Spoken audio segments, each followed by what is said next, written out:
एक गांव में एक मालती नाम की लड़की रहती थी। अपनी माँ के साथ मालती को उसकी माँ बचपन में भूत प्रेत वाली कहानी सुनाया करती थी।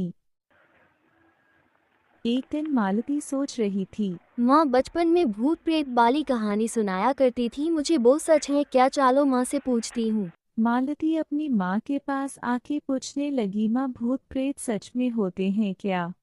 मालती को बचपन से ही कुछ अलग अलग चीजें सीखने और नई नई जगह खोजने के लिए उत्सुक रहती थी।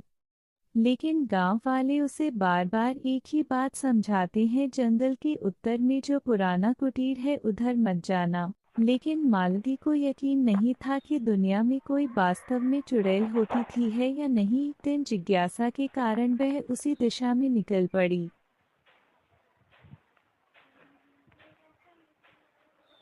जैसे ही मालती जंगल के पास पहुंची थी, एक आवाज आई, आओ आओ जल्दी आओ, लगता है आज मेरी भूख आज मिट जाएगी। मालती डरते डरते उस कुटीर के पास पहुंच गई। फिर चुड़ैल की आवाज आई, अब तुम यहाँ तक आ ही गई हो तो भीतर भी आ जाओ।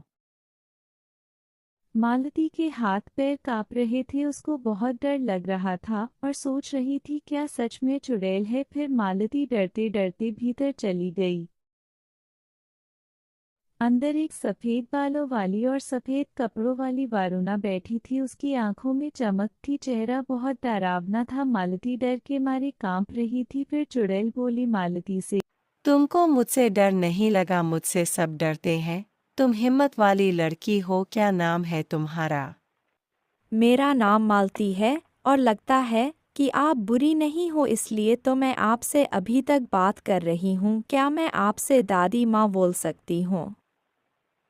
वरुणा उसकी बात सुनकर बहुत खुश हुई। मालती भी उसको दादी माँ बोलने लगी। मालती और वरुणा की दोस्ती की शुरुआत हो चुकी थी। जैसे जैसे दिन गुजरते गए दोनों बहुत अच्छी दोस्त बन गए। एक दिन गांव में अचानक से बीमारी फैलने लगी, कुछ लोग बेहोश होने लगे। मालती ये सब देखकर बहुत चिंतित थी, क्या करूं? फिर याद आया, वरुणा दादी माँ के पास जाती हूँ। मालती भागते भागते दादी माँ के पास पहुँच गई और बोली, दादी माँ मेरी मदद करो, गांव में अचानक से बीमारी फैल रही है, सभी लोग बेहोश होने लगे, आप मेरी मदद कीजिए।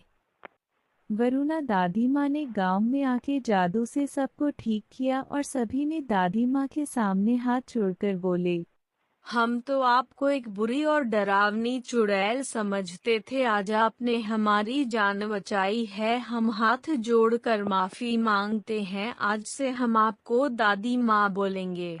फिर वरुणा जंगल में चली गई। अब वरुणा जंगल में अकेली नहीं थी, गांव वाले भी सलाह लेने आते जाते रहते थे और मालती सुबह शाम वरुणा के पास बैठने आती रहती थी।